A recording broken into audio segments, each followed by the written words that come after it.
It's a wrong call. It's all message. People are scared. In other words, the only reason that we'd fall into a recession is if Trump tips us into one. And yet, because Trump issues the clarion call, his dutiful little minions jump on board. Here's his press secretary, Carolyn Leavitt, willing to sacrifice our entire alliance with Canada, our neighbor and closest ally, all in deference to this unhinged scheme by Trump. I wonder, does this administration still consider Canada to be a close ally of the United States? Well, I think Canada is a neighbor. They are a partner.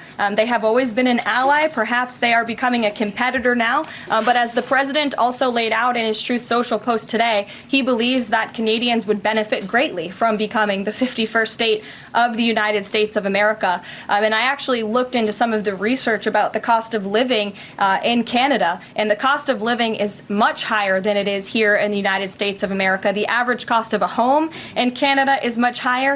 In Quebec, the highest tax rate for an income of $150,000 or more is 53.3%, more than half of Canadians' incomes they are being taxed on. So the president has made it clear that he believes Canadians would be better served economically, militarily, if they were to become the 51st state of the United States of America. Imagine being so willing to throw away our closest and most important alliance, all because Trump's ego is so inflated that he needs to do things to bolster his legacy. He isn't going to help anyone other than one person in his desperation to garner attention for himself. And let's be clear, just because Trump is deluded enough into thinking that this strategy is going to work doesn't mean Canada is going to suspend reality for him. You don't gain anything by pandering to a madman. And one Canadian leader, Premier of Ontario Doug Ford, made that abundantly clear. What it's done, it's united the whole country, and the patriotism is running wild across the country. The likes I've never seen before in my entire life. We'll never become the 51st state. Canada is not for sale.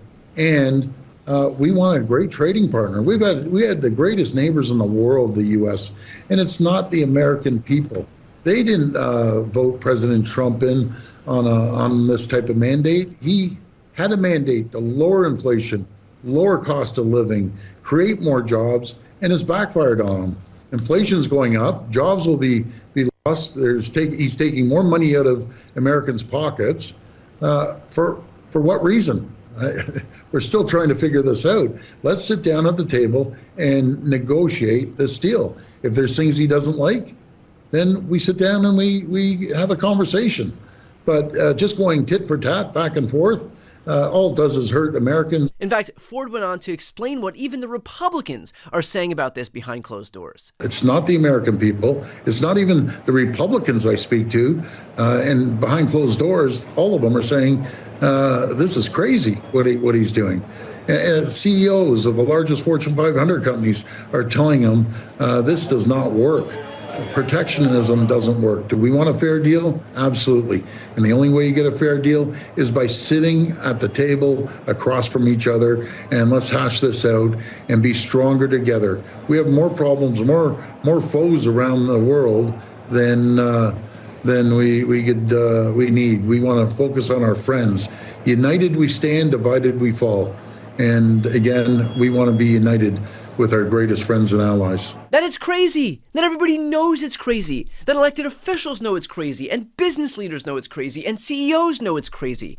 The problem is the right's complete unwillingness to speak out publicly against Trump for fear of retribution. This is a party that beats its chest as the alphas, right? As the tough guys, the straight talkers, and no bullshitters. But God forbid they say one ill word of the God King, even as he plunges this country, and their political fortunes, by the way, deep into the throes of disrepair. We are literally on the verge of a recession, and yet still these Republicans are too chicken shit to find their tongues. Anyway, where was I? Oh, right. Republicans are the alphas. Got it. So look, good on Steve Leisman for doing what so few Republicans are willing to do, and that is to speak out. This lunacy only becomes normal if we normalize it.